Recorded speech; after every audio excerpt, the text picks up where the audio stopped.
예, 우리 옆에 분들 바라보며 다시 한번 축복했으면 좋겠습니다. 하나님의 은혜입니다. 이렇게 한번 축복해 주시겠습니까? 예, 오늘 저희가 주일학교 진급 예배를 갖게 되는데 2017년도 우리가 지금까지 살아온 모든 것들이 하나님의 은혜인 줄 믿습니다. 그리고 이 은혜로 말미암아 새해를 이뤄나가는 우리 구덕교회 모든 성도님들 되기를 주님의 이름으로 축원합니다. 오늘 저는 하나님의 나라라는 제목을 가지고 함께 하나님의 말씀을 나누기를 원합니다. 그 세계 7대 불가사의 중에 앙코르와트 사원이 있습니다. 가보신 분들은 알겠지만 그 규모가 굉장히 어마어마합니다. 그리고 굉장히 아름답게 잘 졌죠. 그래서 이 앙코르와트 메인 사원에 가보면은 그 높이가 거의 10층 높이에 다다르고, 그리고 그 꼭대기에 집채만한 돌들이 올라가 있는데, 저렇게 집채만한 돌들을 그 옛날 시대 때 어떻게 올렸을까? 그래서 사람들이 그것을 불가사의라고 얘기를 합니다. 근데 이 집을 보면은 돌로 지었기 때문에 굉장히 견고하고 웬만한 바람과 지진에는 끄떡도 하지 않을 정도로 굉장히 견고한 것이 이 앙코르와트죠. 그런데 앙코르와트에 좀 특별한 직업을 가진 사람들이 있습니다. 제가 거기 앙코르와트를 거의 10여 차례 갔었는데 갈 때마다 놀라는 것 중에 하나가 무슨 원숭이 같은 것이 그 높은 10층을 기어다니고 있어요. 그래서 처음엔 제가 그게 원숭이인 줄 알았는데 나중에 봤더니 어떤 일꾼들이 정말 이렇게 몸이 그 원숭이처럼 재빠른 그런 분들이 거기서 그 지붕을 타면서 일을 하고 있는 겁니다. 그래서 무슨 일을 하는가 나중에 알아봤더니 그 지붕에서 잡초 같은 걸 뽑고 있는 거예요. 그래서 나중에 그 가이드가 얘기를 해주는데 그게 뭐냐면은 잡초가 아니라 작은 나무라는 겁니다. 그래서 작은 나무들이 씨앗을 퍼뜨리는데 그 씨앗이 돌 틈에 들어가가지고 뿌리를 내리면은 그것이 자라지 못하도록 그 직분을 가지고 계신 분들이 거기 올라가가지고 그 높은 그 돌무더기로 된 건물 꼭대기에 올라가서 그것을 뽑아낸다는 겁니다. 그런데 그 뽑아낸 거를 보면은 길이가 50cm도 되지 않는 굉장히 작은 잡초에 불과한 나무인데 그 나무를 필사적으로 뽑는 거예요. 그래서 왜 그렇게 이 나무를 필사적으로 뽑습니까? 라고 물어봤더니 그 가이드가 옆에 있는 앙코르와트 메인 사원 옆에 있는 그 나무궁전이라는 데로 저를 인도해 줬습니다. 거기 가보고 깜짝 놀랐는데 거기 가보면 어떤 광경이 있냐면은 거대한 나무 틈에 사원들이 무너져 내려 있는 그러한 모습이 있습니다. 그래서 거대한 나무가 있는데 그 밑둥에 보면은 무너진 사원들의 잔해가, 그리고 무너진 우상들의 잔해가 거기 쫙 깔려 있는 거예요. 그러면서 뭐라고 얘기를 하냐면은 저 나무가 저렇게 조그맣지만 제가 한번 뿌리를 내리기 시작하면은 건물을 부셔버리고, 그리고 더 커지기 시작하면은 아예 건물을 깔고 내려앉는다는 거예요. 그래서 그 지진에도 흔들리지 않고 태풍과 비바람에도 끄떡하지 않는 그 앙코르와트에 굉장히 큰 돌 사원들이 그 나무 몇 그루 때문에 완전히 주저앉아 있는 그러한 모습을 봤습니다. 그래서 뭐라고 얘기하냐면은 저 나무가 1m가 되기 전에 빨리빨리 뽑아버려야지 저 나무를 뽑지 않으면은 나중에 저 나무 때문에 사원이 무너지고 만다라는 그런 얘기를 들은 적이 있습니다. 오늘 말씀 가운데 보면은 하나님의 나라를 무엇에 비유하냐면은 겨자씨에 비유합니다. 이 겨자씨는 무엇입니까? 너무나 작은 씨앗입니다. 이 겨자씨를 실제로 보신 분들은 알겠지만 씨앗 중에 가장 작은 씨앗입니다. 거의 밀가루 한 톨과 비슷한 어떤 모래 한 톨보다도 더 작은 것이 이 겨자씨죠. 그런데 이 겨자씨가 땅에 심겨지면은 처음에는 별 볼 일 없이 보이지만 얘가 무럭무럭 자라서 그 밭에서 가장 큰 나무가 되고 그 밭에서 가장 큰 나무가 되는 게 바로 겨자씨라는 겁니다. 또 예수님께서 비유를 들어서 설명하시는데 하나님의 나라는 무엇과 같은가? 누룩과 같다는 겁니다. 이 누룩은 베이킹 파우더죠. 빵 안에 밀가루가 있는데 이 베이킹 파우더가 들어가는 양은 극히 소량입니다. 그런데 이 극히 소량의 베이킹 파우더가 들어가면은 이 빵이 부풀어져 가지고 그 형태가 완전히 달라진다는 겁니다. 하나님의 나라는 무엇과 같은가? 이렇게 겨자씨와 같고 누룩, 베이킹 파우더와 똑같다라는 겁니다. 별 볼 일 없어 보이고 아무것도 아닌 것처럼 보이지만 그것이 세상을 압도하고 세상을 변화시키는 하나님의 능력이 있다라는 것입니다. 저는 우리 오늘 특별히 진급하는 새로운 학년으로 올라가는 우리 주일학교 친구들이 이 세상의 겨자씨와 같이 쓰임받을 수 있기를 주님의 이름으로 축원합니다. 지금은 작은 어린아이에 불과하지만, 지금은 청소년에 불과하지만, 그러나 이 세상 가운데 겨자씨처럼 심겨져서 이 겨자씨처럼 뿌리를 내려서 이 세상을 압도해 나가는 하나님의 귀한 일꾼들로 쓰임받을 수 있기를 주님의 이름으로 축원합니다. 그런데 놀라운 게 있습니다. 세상이 그걸 압니다. 하나님의 나라는 겨자씨 같은 걸 알기 때문에 마치 이 앙코르와트 우상을 섬기고 있는 사원을 지키려고 수많은 사람들이 올라가서 그 작은 나무를 뽑아내는 것처럼 이 사단의 역사가 뭐냐면 겨자씨처럼 이 세상에 심겨져 있는 그리스도인들을 뽑아내려고 이들이 혈안이 되고 안달이 돼 있다는 것이죠. 제가 최근에 그 케이크를 하나 샀습니다. 저희 아내 생일이 이번 주라서 지난주라서 케이크를 하나 샀는데 그 케이크 크리스마스 때 팔다가 남은 케이크라서 싸게 샀습니다. 저희 아내에게는 비밀입니다. 그런데 그 케이크를 샀는데 거기 뭐라고 써있냐면은 해피 홀리데이라고 써있는 거예요. 그런데 그 해피 홀리데이라고 써있고 거기 누가 있냐면은 산타 할아버지가 있고 그 옆에 루돌프가 굉장히 귀여운 모습으로 있어요. 그런데 12월 25일은 뭘까요? 크리스마스입니다. 크리스마스는 라틴어로 무슨 말이냐면 Day of Christ, 예수 그리스도의 날이라는 뜻이에요.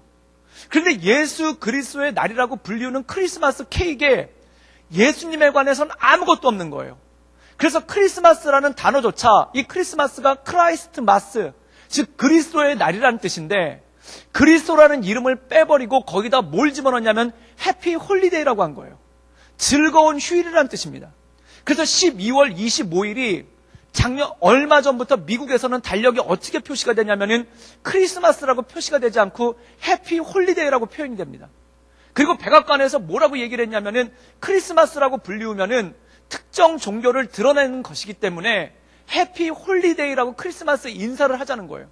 그래서 12월 25일이 크리스마스라고 불려지지도 않고 이 크리스마스 때 메리 크리스마스라고 인사를 하는 게 아니라 해피 홀리데이라고 인사를 하면서 예수님에 대한 흔적을 지워버리려는 거예요. 그러면 예수님에 대한 흔적을 지워버리니까 어떻게 되냐면은 12월 25일은 크리스마스가 아니라 해피 홀리데이가 되는 거고 메리 크리스마스 대신에 해피 홀리데이라고 인사를 하게 되는 거고 그 다음에 예수님 대신에 산타 할아버지가 등장하게 되는 거고 그 다음에 동방박사와 예수님을 경배했던 목자들 대신에 루돌프 사슴이 나타나게 되는 것이고 또한 예수 그리스도로 말미암아 생긴 구원의 기쁨은 백화점에서 주고받는 상품과 선물로 대체되는 이러한 일들이 생기기 시작한다는 거죠. 이것이 무엇입니까?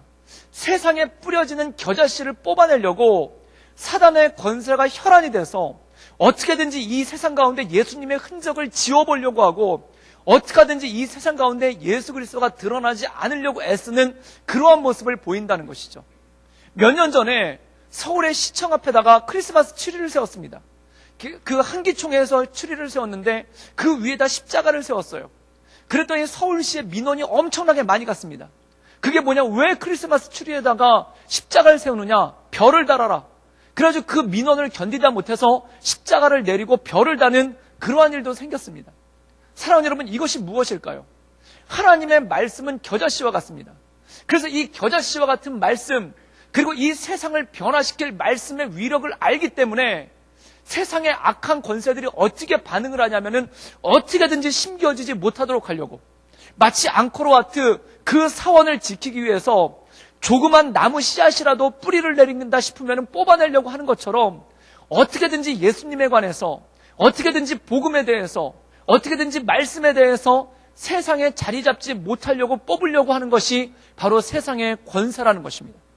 사랑하는 여러분, 우리 청소년들, 우리 청년들, 그리고 우리 어린아이들, 그리고 우리 모든 성도들이 이 세상 가운데 나가 겨자씨로서 주님의 빛을 발할 수 있기를 주님의 이름으로 축원합니다. 그래서 이 세상의 우상의 권세를 깨워버리고 이 세상에 하나님을 떠나 높아진 그 모든 것들을 깨워버리고 지금은 작은 겨자씨에 불과하지만 그 뿌리를 내어서 이 세상을 새롭게 하고 온전케 하는 하나님의 온전한 백성이 될 수 있기를 주님의 이름으로 축원합니다. 오늘 특별히 이 진금 예배를 맞이하여서 우리 어린아이들과 청소년들, 주일학생들이 이 자리에 모였습니다. 저는 여기 모인 우리 주일학교와 주일학교 학생들과 청소년들이 이 세상 가운데 뿌려진 겨자씨로 그리고 누룩으로 잘 살아날 수 있기를 주님의 이름으로 축원합니다. 그런데 중요한 것이 있습니다. 성경에는 씨앗의 비유와 더불어 가장 많이 나오는 비유가 땅의 비유입니다. 성경에 보면은 이 씨앗이 어떤 땅에 뿌려졌느냐에 따라서 그 씨앗이 결정된다는 겁니다. 물론 약간 다른 비유기는 합니다. 예수님께서 씨 뿌리는 비유를 하시는데 그 씨앗이 일부는 길가에 뿌려지고, 그리고 그 씨앗이 일부는 돌짝밭에 뿌려지고, 그 씨앗이 일부는 가시나무 덩쿨에 뿌려지고, 그 씨앗이 일부는 좋은 옥토에 뿌려졌다고 말씀합니다. 그런데 똑같은 씨앗인데 어떤 밭에 뿌려졌느냐에 따라서 어떤 것은 뿌리조차도 내리지 못하고 사라지고, 어떤 것은 새들에게 먹혀버리고, 그리고 어떤 것은 옥토에 뿌려져서 30배, 60배, 100배의 결실을 낸다는 거죠. 이 말씀을 하시면서 예수님은 뭐라고 말씀하셨냐면, 씨앗은 하나님의 말씀이고, 그리고 땅은 그 마음밭이라고 비유를 들어서 말씀하셨습니다. 그런데 그 말씀을 깊이 묵상하다, 그리고 오늘 진급식을 맞이하는 주일학교 학생들을 보면서 깊이 묵상하다, 이런 생각을 떠올렸어요. 그게 뭐냐면, 우리 자녀들이, 우리 주일학교 학생들이 씨앗이라면 우리 기성세대들, 우리 어른들은 무엇과 같은가? 밭과 똑같다라는 겁니다.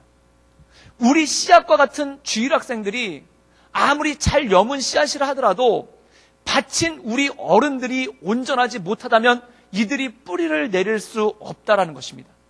사랑하는 여러분, 우리 모든 구덕교회 성도들이, 우리 모든 구덕교회 장년들이, 우리 모든 구덕교회 직분자들이, 우리 어린 세대들이, 다음 세대들이 뿌리를 잘 내릴 수 있도록 옥토밭이 되기를 주님의 이름으로 축원합니다. 그래서 좋은 씨앗과 옥토가 만나서 하나님의 나라가 드러나는 것이고, 옥토밭과 좋은 씨앗이 만나서 하나님의 나라가 확장되는 놀라운 역사가 있다라는 것입니다. 그렇다면 우리에게 기도할 것은 두 가지입니다. 첫 번째, 우리 다음 세대, 우리 자녀들, 그리고 우리 손주들이 좋은 씨앗이 되기를 위해서 기도해 주십시오. 겨자씨와 같이 지금은 작고 미약하나 세상을 압도해버리는, 세상을 덮어버리는 그러한 겨자씨가 될 수 있도록 기도해 주시기를 주님의 이름으로 축원합니다. 또 하나, 그럼 우리를 위해서는 무엇을 놓고 기도할 것인가? 옥토가 될 수 있도록 기도해 주시기를 주님의 이름으로 축원합니다. 그래서 이 진급식을 통해서 이 어린아이들이 자라나간 것을 보면서 우리가 헌신하며 결단하는 것은, 만약에 내가 돌짝밭이라면 내 마음 가운데 돌을 빼버리셔서 내가 옥토가 되게 하여 주시옵소서. 하나님, 내 마음 가운데 가시밭이 있다면 내 마음을 갈아 엎으시사 하나님, 우리가 옥토가 되게 하시며 이 옥토 가운데 우리 어린아이들이, 우리 손주들이, 그리고 우리 자녀들이 무럭무럭 자라갈 수 있도록 주님 도와주시고 인도하여 주시옵소서. 그렇게 자라가는 우리 구덕교회 모든 성도님들 될 수 있기를 주님의 이름으로 축원합니다. 이 시간 함께 기도하기 원하는 것은, 첫 번째 기도하기 원하는 것은 이것입니다. 우리 자녀들이, 그리고 우리 손주들이, 그리고 우리 주일학교 학생들이 이 겨자씨와 같은 좋은 씨앗이 될 수 있도록 주님 도와주시옵소서. 그리하여 이들이 지금 미약하나, 그러나 지금은 이들이 작으나 하나님 잘 심겨져서 하나님 열매를 맺고 그 잎사귀가 무성하고 시절에 따라 과실을 맺으며 많은 새들이 깃드는 그러한 좋은 씨앗, 좋은 나무 되게 하여 주옵소서. 또 우리를 위해 기도하며 나가기 원하는 것은, 우리가 좋은 밭이 될 수 있도록 주님 도와주시옵소서. 우리가 좋은 옥토밭이 되어서 이들이 뿌려지기만 하면, 이들이 심겨지기만 하면 우리를 터전으로 해서 자라날 수 있도록 주님 도와주시옵소서. 모래밭에는 절대 높은 건물이 세워질 수 없습니다. 반석에만 높은 건물이 세워질 수 있습니다. 그것과 마찬가지입니다. 우리를 옥토로 만들어 주시사 우리를 통해 우리 다음 세대들이 잘 자라날 수 있도록 주님 이끌어 주시옵소서. 우리 다 같이 간절한 마음으로 하나님께 기도하며 나가겠습니다. 함께 기도하시겠습니다. 늘 언제나 살세 역사하신 주님, 주님을 높이며 주님의 은혜 가운데 나아갑니다. 주님 역사하여 주시옵소서. 주님 이끌어 주시옵소서. 날마다 할 말 바라보며 하나님의 은혜 가운데 나아가기를 원하오니 주여 도와주시고 주님 이끌어 주시며 하나님의 은혜와 하나님의 걷는 가운데 늘 승리함으로 주께 나아가기를 원합니다. 주여 도와주시고 주님 역사하시며 날마다 하나님의 은혜 가운데 나아가기를 원하오니 주여 하나님, 우리의 삶을 새롭게 하시고 우리의 마음을 온전케 하여서 날마다 하나님의 인도하신 가운데 거할 수 있도록 주님 이끌어 주시옵소서. 우리 어린 자녀들이, 하나님 우리 어린 손주들이 하나님 하나님 겨자씨와 같이 지금은 미약하나 이 세상 가운데 하나님 그 뿌리를 압도하며 그 열매가 맺히는 그러한 자들로 살아갈 수 있도록 주님 도와주시고 주님 역사하여 주옵소서. 주님 인도하여 주시옵소서. 주님 이끌어 주시옵소서. 살아있는 주님